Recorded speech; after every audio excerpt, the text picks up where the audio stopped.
Welcome to Kim Talks Resilience, where we share stories of insight and inspiration in life, love, and business with resilient women from around the world. Speaking with authors, entrepreneurs, founders, and coaches to learn their strategies for a more resilient life so we can all build the life we love. I'm your host, Kim Hayden. All righty, welcome back to Kim Talks Resilience. And you know what? It's all in the name of the show. We're going to be talking to an amazing gal here today. I'm going to give you a quick overview. Dana Killion is the author of the Andrea Kellner Mystery Series. So it's the whole series. So like, she's not like me where it's just like one book at a time. It's like the whole series is here. She presents herself first memoir, Where the Shadows Dance. He got sober, I got broke. A story born of life in turmoil where the only way through was to write it. So welcome to the show, Dana. Happy to be here. I am super excited. I really love talking to especially authors because it's not a space that is a strong suit for me. So I'm always fascinated to find out a little more and dive a little bit deeper because the studies show, they've done surveys, and it's something like 80% of all people say they want to write a book, but less than like 6% of people actually publish a book. So that's, you know, and you've got a series and like plus, like you just keep doing, right? So, but you laugh. I'm going, how does she do it? And we're going to get into that. So, Dana, can you first start us off with a little bit of kind of pre-frame as to who you are? Sure. My early years actually were a career in the apparel industry. I was a clothing designer and worked in fit. I've traveled all over the world in and out of factories, ensuring garment fit and construction. But there was a family situation back in the middle of around 2015 that required me to have a little more flexibility in my life.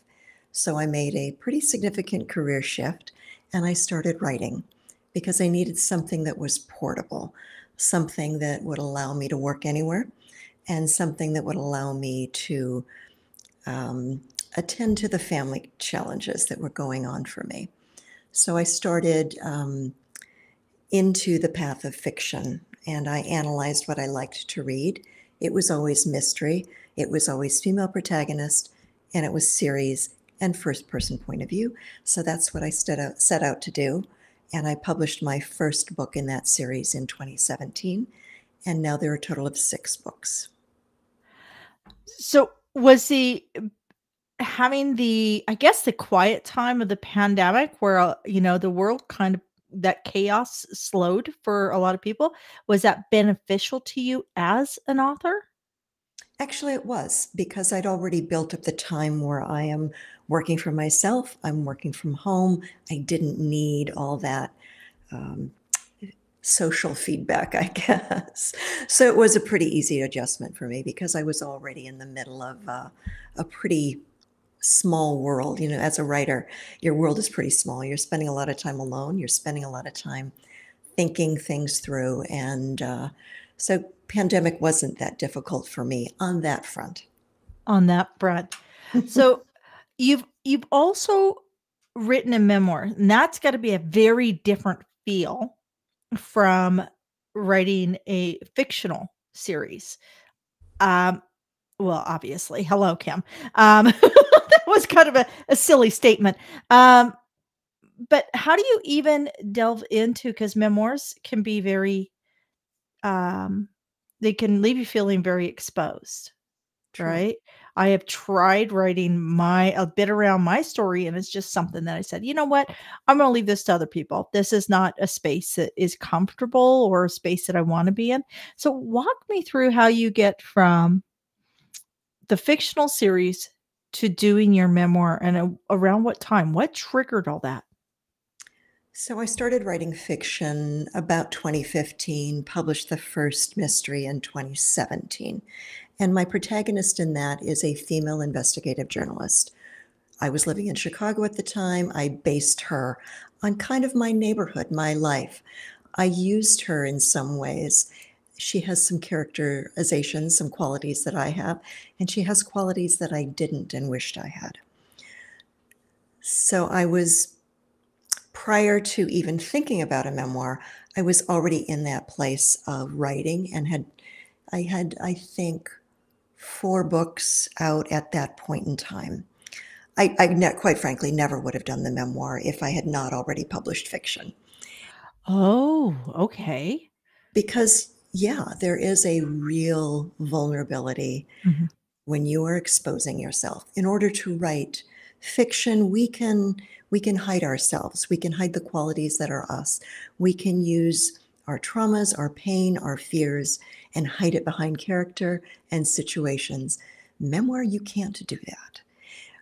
Many people who think about writing memoir have that debate in them. Should I fictionalize my story as a way to tell it because it's less vulnerable that way? That wasn't going to be my approach.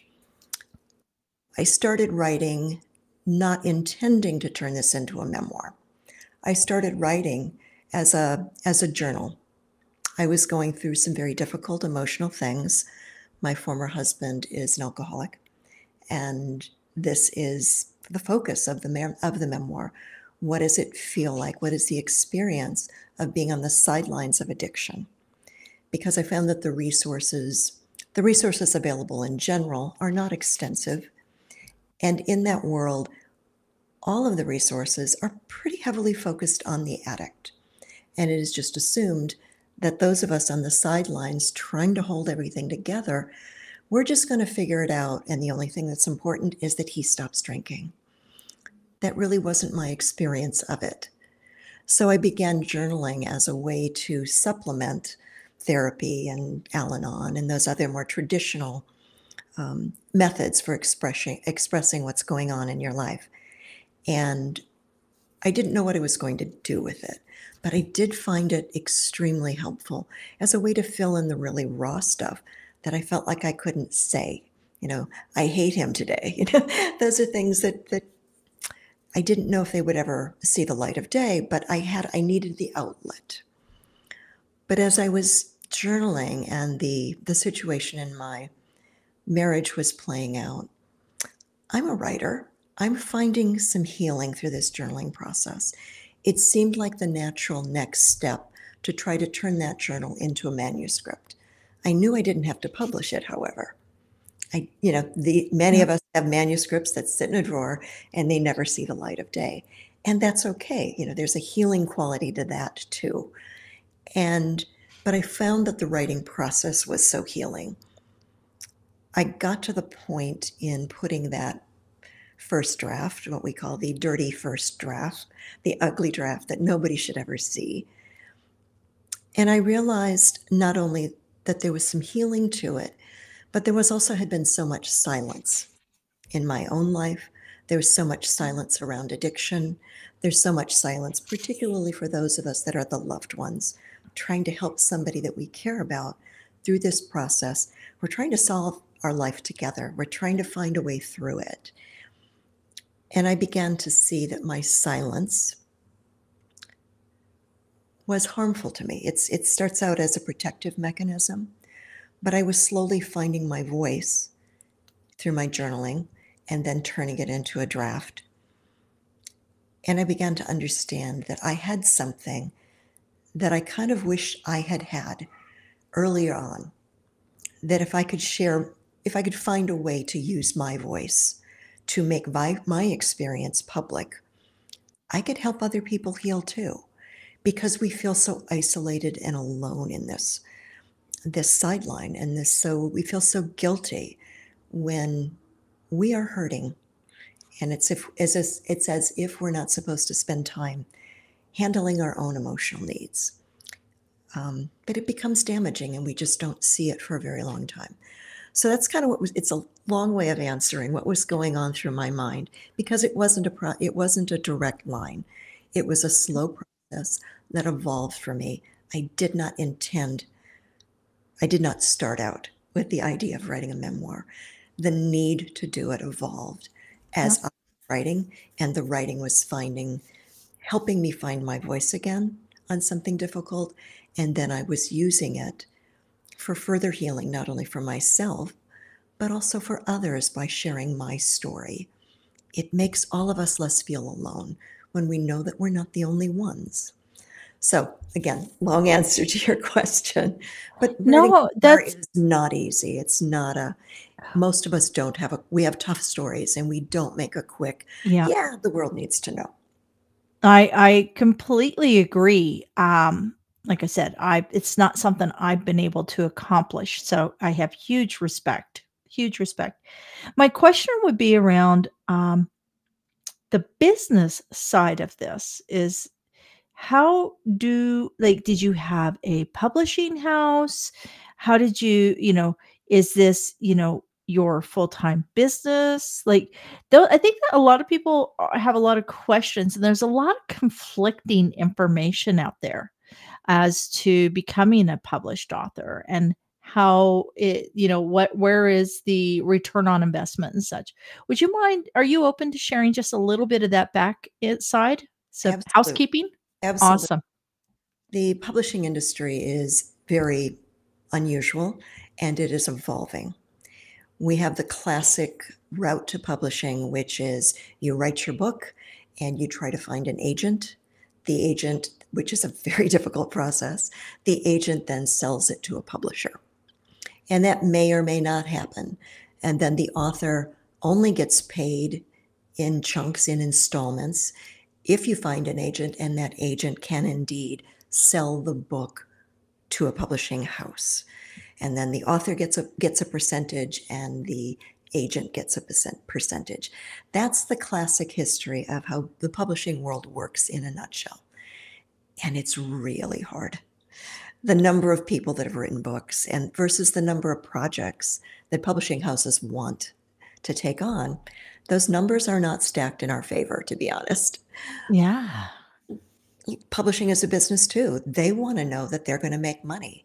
And that means selling lots of copies. In order for it to be worthwhile, you have to have the match with the product that you're selling, i.e., your book, with the agent who wants to represent that kind of work, and the publishing house who wants to take on the cost. Because nobody makes money right away. It is long, it is slow, it is not a fast track to any kind of wealth for any author. There are authors that are very big names who are in the millionaire category. Most authors are not. Yeah. So there's a conversation that has to be had. You have to have as someone who wants to have a business. With my fiction, I publish independently. I formed my own publishing company, and I kind of act as an independent, like the way a general contractor would for a business, where I am hiring the subs. So I hire the editors, I hire the cover designer, I hire all of the people that take it to market. But that means I have control. That also means I have access to all the sales data, which you don't have as a traditionally published author. Kind of splitting hairs and getting into some of the weeds, but one of the weird things about the publishing industry is we don't get real-time data about how our books are doing. If you're going the traditional route, you get numbers months down the road. At a point in time, you can't react. You don't know what your marketing is doing or not doing. I was going through a lot of change when my mysteries in my family life, when my mysteries were ready to go. So I chose the route that I had control over. And for me, that meant independently publishing. So, like I said, I formed my own publishing company and I sell worldwide. I've sold in 54 countries. I can look at my data anytime I like. I can write as many books as I like, anytime that I like. And I can sell them any way I want to. So I have print, I have ebook, I have audio. That is something under my control. And I felt the need to do that. But I can do that as a fiction author, particularly as a fiction author who writes series, because the hardest thing is always, how do I let the world know I've done this? Okay. So how do you do that? In fiction, what we're doing as independent authors, it's not PR tours, it is advertising on Amazon, on Facebook, on BookBub, those kind of vehicles, building mailing lists. Series are particularly helpful when you're independently published because we want to get new readers into the first book in the series. If they like it, they go on and they read the others. And we put links in the back of our book to everything else that we've written. We update that all the time. So all of our work as an independent author in that realm is about how do I let people know I exist and how do I keep new work coming to them. But I can control that. If I see that my advertising on Amazon isn't working and I want to change categories or change my language, I can do it in 10 minutes and be done. But I know what's working because I see the sales dashboard at all of the retailers. It's not just throwing a book up on Amazon. It is Barnes & Noble, it is Apple, it is Kobo. We have the ability as independent authors to sell anywhere we like, in any format we like. Whereas in traditional publishing, the old route of agent to sell to publisher, you don't have any of that back data. You don't ever know because you don't control the dashboard. You get cumulative reports months later that you sold 1,000 books. Can't react to that. Interesting. So that was my path for the fiction. But that's not a good sales path for memoir. Okay. So there's a difference then, eh? There is a difference. I find that there is in terms of how do people discover memoir? How do people discover really anything that's nonfiction? Because you're talking about specific subject matter around your book. I can't go on TV and say, hey, I wrote a mystery series. It's about a cool woman who does tough things. Nobody cares. That is not important. The news, the podcasters, they don't really care about that. But if I'm writing a story like I am about being on the sidelines of addiction, we have a lot of conversation we can have about mental health. We can have conversation about resilience. We can have conversations about transforming our life. And that means selling the book in a more traditional way. So yes, I've gone for the more traditional path in my memoir because it's more closely aligned. The marketing channel is more closely aligned. I can't just pop it up on Amazon or pop it up and throw an ad up. I have to have adjacencies. I have to have the ability to write companion articles. I have to have the ability to talk about the subject matter more so than, hey, I wrote a book. That's what sells books in any of the nonfiction categories. I think you're the first person I've spoken to in 2 years that has done both sides of the publishing space. And that's very, that's kind of eye-opening. That's very a big rarity. And I know that there's a lot of women that are coming out of that corporate space. They're coming through all these challenges, these right sizings. There's a lot of turmoil that's going on right now. And I know a lot of them have incredible nonfiction works within them, be it something aligned with what their expertise is. Are you, were you a CFO that was let go and now you're going to be a fractional CFO? So how do I get all my best thinking in one spot? It could be somebody who's in, the therapist space. It could be somebody who's gone into the lived experience space like yourself. But I did not understand in full clarity the difference between the two because we've done self-published just because I shouldn't say just, we do collaboration books that are specifically designed to get top thinking for multiple people, and we all push together. So it kind of elevates and buoys different books. So somebody already has a book. Most of the people in these books do have books already. It just buoys that SEO and that awareness of what they have going on. Now, you've turned this over to a third party and you don't have control. Yeah. And I would say this is part of a story of resilience, but I'd really like you, if you're open, whatever you're willing to share your story of resilience that pertains to kind of where you've gone through and what you're sharing now, and how do you feel that that impacts others? Well, everything behind this memoir is really a story of resilience. I was in a 25-year marriage to an alcoholic, and that in itself is challenging for anyone because we are in this place of watching someone we love slowly die. And if we are not really careful, he's going to take everybody else around with him. It is you as the spouse, the sober partner. It is your children. It is your finances. It is your mental health. But we are trained to think about the addict. So the resilience of understanding that if you go down with the ship, everybody fails. The addict will not get sober. Your children will take on whatever horrible things that are shown as examples. And so we as sober partners, whether we know we're doing it or not, we're working ourselves to the bone, trying to keep everybody else alive and sturdy and strong as best we can. But what happens in that process is we don't see what's happening to us individually. We can't separate ourselves right away for a very long time often, because our focus is on someone else. So only when something happens that we either are not in that relationship anymore or he doesn't make it, do we actually see what's happened to us and kind of what's left. Or maybe along the way we've had to make a decision. I can't let my kids go down too. So resilience is everywhere in this problem that we are facing. It's not a single incident.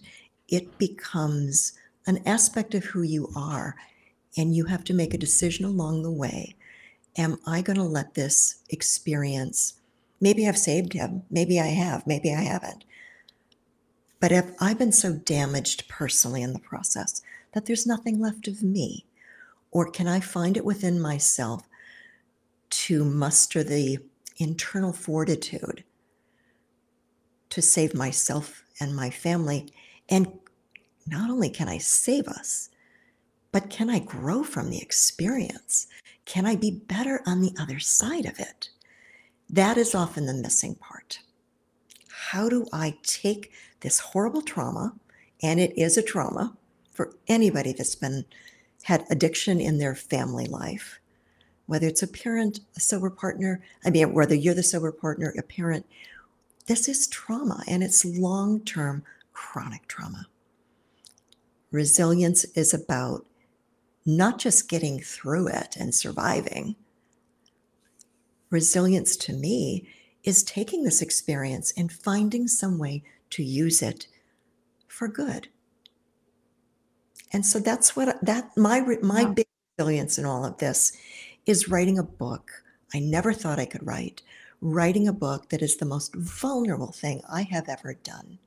And I'm doing it not just to save me, but I'm doing it to help other people, largely women, who have been in this situation too, to find a way forward for themselves, because we get stuck in the pain. So that's, it's not a concise resilience story, but it is No, resilience. it's absolutely, absolutely, and it reminds me of that whole, oxygen mask first. It's the airplanes. If you don't put your mask on, you can't help or serve those around you. True. And did you have children in all of this mix? Like, you 2 kids too, and what do they say about your book and about how you've literally what were you doing before? I'm sorry, you told me what you were doing before. I What was were in you the doing? industry. I was a Okay, apparel. So you had a job, you had a paycheck, I did. and literally in the last less than a decade, you've completely turned your life around and confronted a lot of things that many people would never confront. What do your kids think of you? What do they say? Well, it's a difficult thing for them.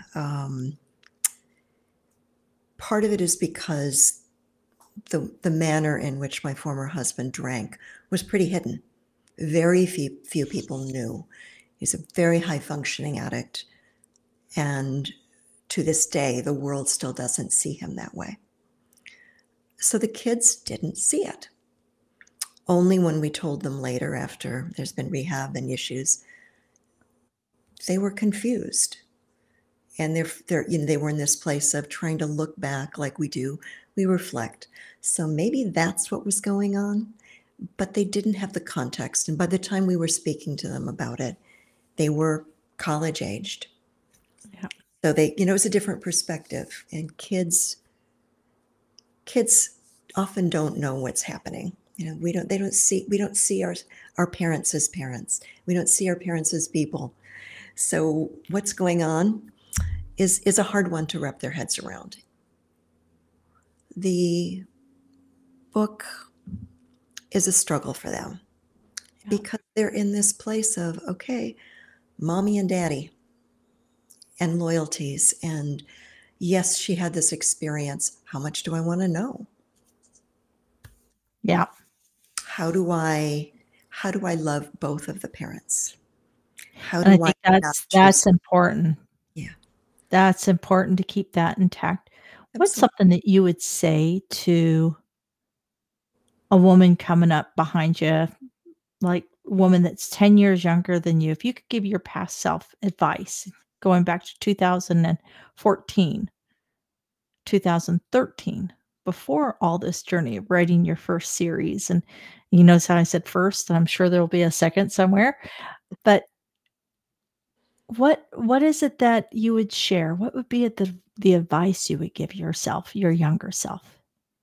I think one of the biggest issues that I didn't understand at that point is that the silence that I took on about what was happening in my marriage and my life, I thought of it as protective. I'm protecting my husband, the marital loyalty thing, keeping our pain close because we don't want to talk about it endlessly if we're not coming up with solutions. Yeah. So I kept, for good reasons, protecting my family, my kids, myself, my ego, all of it. I kept pretty silent. So the advice that I would give that I now know is that there is such incredible beauty to be found in your voice, in letting go, in shedding the silence, whatever trauma caused the silence, finding safe places, safe vehicles. It can be people. It doesn't have to be a book like I've done. But there is incredible power in taking whatever that stuff is inside you that is traumatic and painful and getting it out of your head and out of your heart. It can be journaling. It can be things that you write down and throw in the shredder. It can be a trusted friend that you can call at 4 a.m. when you are dying in pain. It can be a therapist. Find some place. The fear that you have, it's not as hard and as painful as you think it's going to be. There is beauty on the other side. There is beauty in finding courage within yourself to do something you didn't think you could do. I have nothing to add. That's so well put. That's so well put. And if you get to know me, Dana, you'll find out usually Kim's got lots to say. So, yeah, it's giving voice, speaking up, engaging. It's because the longer you hide or be silent, the harder it is to come out and speak up for yourself. And that is one of the aspects that happens in any kind of trauma. We hold it for so long, so close, that you get to the point of, where do I even start? I Yeah. don't know how to tell my story without falling apart. So that just reinforces the silence. Break it down, find small ways. It has to come out or you are going to stay hurting. And I've come across many women who've been hurting their whole lives. And that's so sad to me. You're allowing this pain, this trauma to diminish you just by staying silent about it. Wow.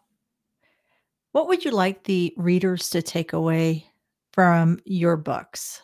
Like, what do you think is your ultimate goal that readers take away? Well, fiction is a little different, of course, than the memoir. In Yeah. fiction, I still have a strong female lead. She is the center person who gets things done. She solves the crime, and she uses it through her own resilience and her persistence. And I think those are also the underlying themes in the memoir.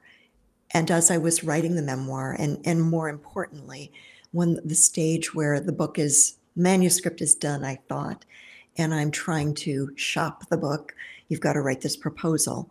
And it was at that stage that I really saw the similarities, the overlap, and the persistence of my protagonist, that need to solve the crime, to get through it. It really translated, and one thing kind of led to another. So I would say there's an underlying message in all of my books for strength and for female strength and for female resilience. What an amazing gift to be able to give, be it on because if somebody's not ready to face, then the fictional side is giving that kind of leadership, like, "Ooh, ooh, she's cool. I could be like her." But if you're ready to face, if you're ready to step into your next journey, your book, your memoir is almost like that, "I've already walked this forward, so you can come right in." That's exactly what readers are reaching out. I read your book, I stumbled on it, and oh my God, that is my story too. Thank you, because now I know I'm not alone. It's giving me hope that if you can get through this, maybe I can too. Yep. It's like having the big sister that you can talk to. I didn't have that, so I guess that's kind of the role I'm playing for others who are, and it doesn't really matter what the trauma is. It doesn't have to be addiction. Many of us have had big traumas in our lives, and traumas that have kept us small and contained and silent. So what I'm doing in both the fiction and very importantly in the nonfiction is that the reader can see themselves, can see somebody else that's perhaps a little further along, and have that, here's somebody that's done it, and maybe it wasn't so bad, or maybe it was pretty bad, but look where she is now. Look what she's come to do. Because at the end of this, we all live with a lot of guilt of, I should have done this, I should have done that. The regrets, they just weigh on anybody that's been in trauma. The things that we wished we'd said, done different. We all have them. And I look at that very different now, because as awful as some of this experience was for me, I've done something with it.